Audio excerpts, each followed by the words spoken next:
মুর্শিদাবাদের জাফরগঞ্জ কবরস্থানের কাছে একটি ছোট্ট গ্রামে থাকা একটি মধ্যবিত্ত বাড়ির ছেলেকে নিয়ে গল্পটি। ছেলেটার নাম সাগর। সাগর পড়াশোনায় খুবই মেধাবী ছাত্র ছিল। সাগরের পরিবারের অবস্থা খুব একটা ভালো ছিল না।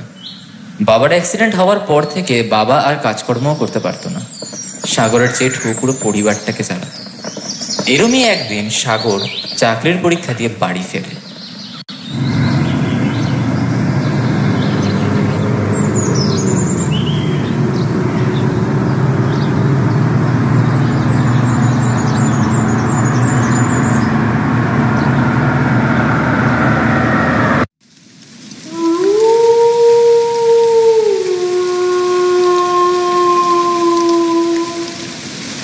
Black Invention.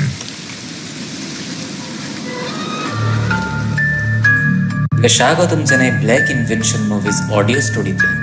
আজকের গল্প ডিএম অরিজিনালস প্রেজেন্স ভুতুরে সমাধি ক্ষেত্র। বাড়ি আসার পর তার বাবা তাকে বলে, আচ্ছা সাগর, তোর পরীক্ষা কেমন হলো রে? ভালোই হয়েছে। সাগর, এবার একটা ভালো চাকরি পাবি তো? কারণ দেখ, পরিবারের পুরো ভার দায়িত্ব কিন্তু তোকেই নিতে হবে এবার। এই কথা শুনে সাগরের মনটা একটু খারাপ হয়ে পড়ে। সে মাথা নিচু করে সেই জায়গা থেকে বেরিয়ে যায়। সে তার বাবাকে এই অবস্থায় দেখে খুব কষ্ট পায়। ঠিক কিছুদিন পর সাগরের বাড়িতে চাকরির লেটার আসে। সাগর একটা অয়েল ফ্যাক্টরিতে ভালো পোস্টে চাকরি পায়। এই খবর যখন তার বাবাকে সাগর বলে, তখন তার বাবা খুব খুশি হয়। কিছুক্ষণ পর সাগর তার জেঠুকে ফোন করে সবটা জানায়। তখন তার জেঠু সমস্ত কিছু শুনে সাগরকে বলে, আচ্ছা সাগর, তোর চাকরিটা কই লাগছে? এই তো জেঠু, আমাদের হাই রোডের উপর যে অয়েল ফ্যাক্টরিটা আছে সেই অয়েল ফ্যাক্টরিতে। বাহ, খুব ভালো তো। কিন্তু এত দূরে ফ্যাক্টরিতে তুই প্রত্যেকদিন যাইবি কি কইরা? এটা তো একটা সমস্যা আছে, চেষ্টা করবো প্রত্যেকদিন বাড়ির থেকে ঘন্টাখানেক আগে বেরিয়ে যাবার। তুই একখান কাজ কইরা ল, আজ সন্ধ্যায় আমার সাথে চ, একখান সেকেন্ড হ্যান্ড বাইক কিনে দেবো। এই শুনে সাগর আরো খুশি হয়ে যায়। সাগরের জেঠু তার জন্য সেকেন্ড হ্যান্ড বাইক কিনে দিয়েছে। সাগর বেশি দেরি না করে সন্ধ্যের মধ্যে নিজের জেঠুর কাছে চলে যায় বাইক কেনার জন্য। এইভাবে সাগরের জীবন ভালোই চলছিল। কিন্তু একদিন তার জন্মদিন আসে। সে তার সমস্ত বন্ধুদেরকেও ডাকে।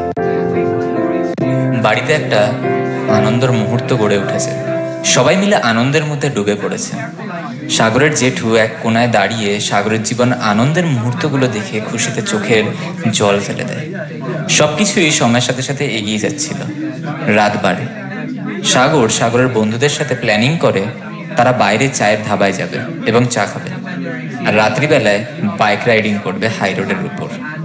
তারপর সাগর তার বাবাকে বলে, বাপি, আমি একটু বন্ধুর সাথে বেরাবো রাতে বাইক নিয়ে। এই রাত্রির বেলায়? এই রাত্রির বেলায় বাইক নিয়ে কোথায় যাবি? এই তো একটু বন্ধুদের সাথে চায়ের ধাবায় যাবো। না না, এই রাত্রিরে আর কোথাও যেতে হবে না। তখন তার জেঠু বলে, আরে ছাড় না, এই বয়সে ফুর্তি মারাইবো না তো কোন বয়সে গিয়ে ফুর্তি মারাইবো? সাগর, তুই যা, আমি দেখতাছি, কেউ কিচ্ছু কইব না, যা।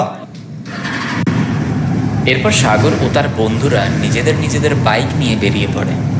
বন্ধু বান্ধবরা শুরু করে হাসি ঠাট্টা। ভাই, তুই চাকরি পেয়ে গেলি, এদিকে আমাদের জানালিও না। আর বলিস না, খুব চাপে ছিলাম তো, তাই কাউকে বলিনি। তাহলে জন্মদিনের পার্টিটা তো পেলাম, চাকরি পেয়েছিস, এই পার্টিটা কবে দিবি? হ্যাঁ চ, দেবো তো।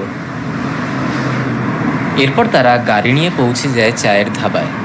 চা খাওয়ার পর তাদের বন্ধুদের মধ্যে একজন বলে ওঠে, তাহলে সাগর, চাকরির পার্টিটা দে এবারে। এই তো দিলাম তো, আর কি খাবি বল? ডিম টোস্ট নাকি ডিমের পোচ? ধর, এইসব খাবো না। খেলে চ রামুর দোকান থেকে দুটো 750 বোতল তুলি। তোর মাথা খারাপ নাকি? তুই ভালো করে জানিস আমি এসব পছন্দ করি না। আরে ভাই, একদিন খেলে কিছু হয় না, চ। তুই চুপ কর, খাবো না আমি এসব। ঠিক আছে, তোকে খেতে হবে না, তুই বরং কিনে দে, আর আমাদের সাথে না বসে থাকবি, আমরা খাবো, চ। তারপর তারা চায়ের ধাবা থেকে বেরিয়ে রামুর দোকান থেকে মদ তোলে আর বাইক নিয়ে তারা সেই জাফরগঞ্জের কবরস্থানের কাছে যায়। তখন সাগর বলে, এই মাঝরাতে এই কবরস্থানে বাইক এনে থামালি কেন? আরে বাইকটা এখানে পার্কিং কর, আমরা সবাই মিলে কবরস্থানের পেছনে ছোট্ট যে কুঠিরটা আছে ওইখানে বসে খাবো। সাগর কিছুক্ষণের জন্য চুপ হয়ে যায়, কারণ সে জানতো এই কবরস্থানটি ভুতুড়ে। কারণ এই কবরস্থানে অনেক মানুষ আত্মহত্যা করেছে। তখন সাগর বলে, ভাই আমার মন বলছে কবরস্থানে যাবার আর ঠিক হবে না। আরে চল তো, কিচ্ছু হবে না, চল। ও তার বন্ধুরা সবাই সেই কবরস্থানের উপর দিয়ে যেতে শুরু করে। ঘন কালো অন্ধকার চারিদিকে ভরা, আকাশে চাঁদের আলো। তারা আস্তে আস্তে কবরস্থানে প্রবেশ করে এবং কুঠিরের দিকে যেতে থাকে। চারিদিকে বন্য শিয়ালের উৎপাত। সাগর আরো একবার তার বন্ধুদের বলে, ভাই চল এখান থেকে, আমার খুব ভয় লাগছে। আরে ভাই ভয় কিসের, আমরা আছি তো, তুই চল। তারপর তারা সেই কুঠিরে বসে মদ্যপান করে আর সাগর সেখানে বসে কোল্ড ড্রিঙ্কস খায়। ঠিক তখন তার বন্ধুরা সাগরের হাত থেকে কোল্ড ড্রিঙ্কসের বোতলটা নিয়ে নেয় আর সাগরকে মদ খাওয়ার জন্য জোর করতে থাকে। না খাবো না বলছি তো। তখন সাগর বিরক্ত হয়ে সেখান থেকে উঠে চলে যেতে থাকে। ঠিক তখনই সাগরের বন্ধু চালাকি করে সাগরের কোল্ড ড্রিঙ্কসের বোতলে মদ মিশিয়ে দেয় আর সাগরকে ডেকে বলে, আচ্ছা ভাই আয়, তুই কোল্ড ড্রিঙ্কসই খা, আমরা আর কেউ তোকে জোর করবো না মদ খাওয়ার জন্য। সাগর ফিরে এসে কোল্ড ড্রিঙ্কস নিয়ে নিজের মতো সাইডে বসে যায় এবং কোল্ড ড্রিঙ্কস খেতে থাকে। কিন্তু সাগর জানতো না তার বন্ধুরা কোল্ড ড্রিঙ্কসের মধ্যে মদ মিশিয়ে রেখেছে। আস্তে আস্তে সাগরের নেশা হতে থাকে, মাথা ধরতে শুরু করে তার। তখন আর সাগর নিজের মধ্যে থাকে না। এরপর যখন সবার মদ খাওয়া হয়ে যায়, তারপর থেকে সাগরের সাথে শুরু হয় এক ভয়াবহ কাণ্ড। এরপর সাগরের বন্ধুরা সেখান থেকে বেরিয়ে বাড়ির দিকে রওনা দেয়, কিন্তু সাগর নিজের মধ্যেই ছিল না। তার নেশা অতিরিক্ত হয়ে যাওয়ার ফলে সে পেছনে পড়ে যায় আর তার বন্ধুরা আগে আগে বেরিয়ে যেতে থাকে। আর তারপর সাগর অনুভব করে এক শীতল হাওয়া বয়ে চলেছে। তার আশেপাশে যেন অন্ধকার ঘিরে ধরেছে তাকে। এর মধ্যে দিয়ে সাগর হেঁটে যাচ্ছে তার বাইকের দিকে। সাগর অনুভব করে কেউ যেন তাকে ডাকছে, কিন্তু সাগর বুঝতে পারছে না। এরপর আস্তে আস্তে সাগরের শরীর ভারী হতে শুরু করে। সাগরের বন্ধুরা যখন গেটের সামনে যায়, তখন তার বন্ধুরা বলে, তুই কি একলা বাড়ি যেতে পারবি? হ্যাঁ আমি চলে যেতে পারবো, তোরা সাবধানে যাও। তারপর তার বন্ধুরা তাদের মতো বাইক নিয়ে চলে যায় আর সাগর নিজের বাইক চালিয়ে যেতে থাকে। ঠিক তখনই এক ঝড়ো হাওয়া সাগরের শরীরের ওপর দিয়ে বয়ে যায়। সাগর সেই ঝড়ো হাওয়া সামলাতে না পেরে বাইক নিয়ে পড়ে যায়। সাগর বুঝতে পারছে না তার সাথে কি হচ্ছে। সাগর বাইক নিয়ে গিয়ে পড়ে কাদার মধ্যে। সে সেখান থেকে ওঠার চেষ্টা করে।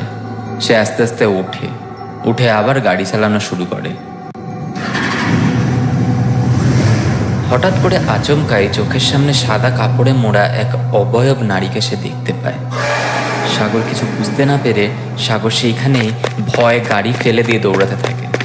দৌড়াতে দৌড়াতে হঠাৎ সেই অবয়ব সাগরের সামনে চলে আসে আর সাগরকে ভারী গলায় বলে, তুই আজকে শেষ হয়ে যাবে আমার হাতে। সাগর এই কথাটা শুনে ভয় মাটিতে পড়ে যায় আর সেই অবয়বটাকে দেখে অজ্ঞান হয়ে যায়। সাগরের চোখ খুলে নিজের বাড়ির বিছানার উপর সাগর দেখে তার মা কাঁদছে। সাগর পাগলের মতন কেমন যেন আচরণ করছে, সারা শরীরে খামচানোর দাগ। তার মা ও তার জেঠু তাকে নিয়ে কি করবে বুঝে উঠতে পারে না। তখন সাগরকে মৌলবীর কাছে নিয়ে যাওয়া হয়। মৌলবীকে দেখে সাগরের ভেতরে যেন কেমন অস্বাভাবিক আচরণ জেগে ওঠে। সাগর কেমন এক ভয়াবহ রূপ ধারণ করে। আগে কোনোদিনও সাগরকে এরকম অবস্থায় দেখা যায়নি। তখন সাগরকে মৌলবী সাহেব জিজ্ঞাসা করে, कौन है तू? তুই সাগরের শরীরে কেন আসছিস?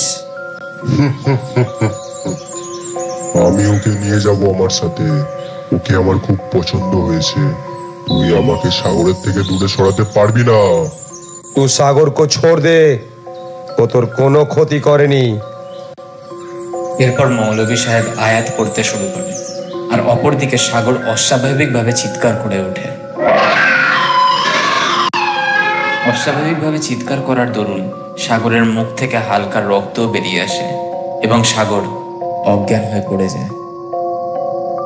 इसके अंदर जो शैतान আছে ও কোনো সাধারণ শয়তান নয়। ইনার উপর দিয়ে যতদিন না আত্মার ছায়া সরে ততদিন ইনকো মাজারে আনার কোশিশ করো। হাজারো এক বাজে চিন্তা মাথায় নিয়ে জেঠু এবং মা সাগরকে নিয়ে বাড়ি ফেরে। সাগরকে শুইয়ে দেয় তার ঘরের বিছানায়। এক রাতের মধ্যেই সাগরের রূপ বদলে গেছে। সাগরের চোখের তলায় ঘন কালো কাল ছিটে পড়ে গেছে। ঠোঁটগুলো অস্বাভাবিকভাবে ফেটে রয়েছে। এখনো ঘুম থেকে ওঠেনি সাগর। অপরদিকে পরিবারের লোকেদের খুব চিন্তা। সাগরের অবস্থা খারাপ থাকার দরুন তার ঘরের দরজা কেউ দেয়নি। তার জেঠু অনেকক্ষণ ধরেই লক্ষ্য করছিল সাগরের শরীর যেন মাঝে মধ্যে কেঁপে উঠছে, আর হালকা হেসে কেমন যেন তৃপ্তির গন্ধ শুকছে। বাড়ির সামনে ড্রেন থাকার দরুন বাড়িতে ইঁদুরের উৎপাত আছে। অনেকক্ষণ ধরেই সাগরের জেঠুর কানে ইঁদুরের কান্নার আওয়াজ আসছে। সাগরের জেঠু ভাবে, ইঁদুরটির জন্য সাগর হাসছে না তো আবার?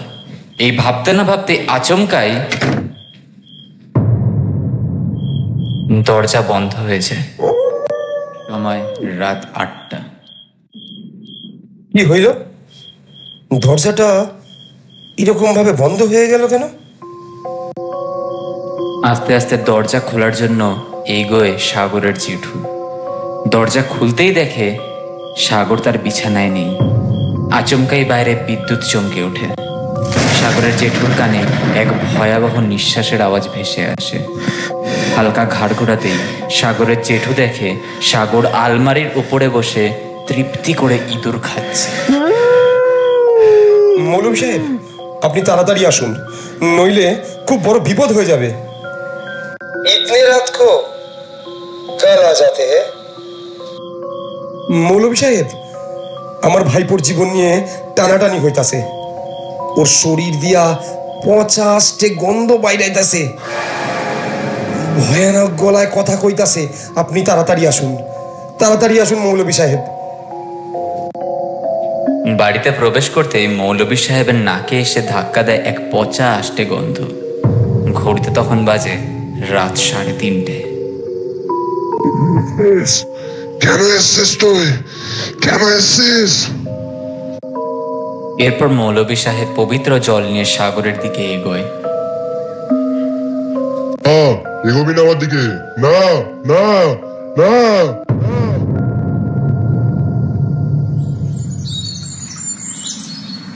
ঘুম ভাঙে সাগরের। সকালে ঘুম থেকে ওঠার পর থেকেই সাগরের শরীরটা যেন খুবই হালকা লাগছে। ইরে সাগর, কেমন লাগছে শরীরটা? আজকে শরীরটা খুব হালকা লাগছে।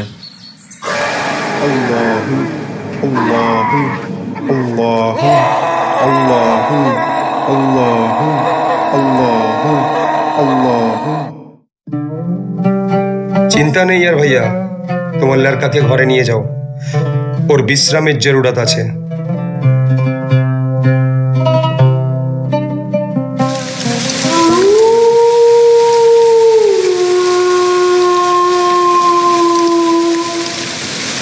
Black invention.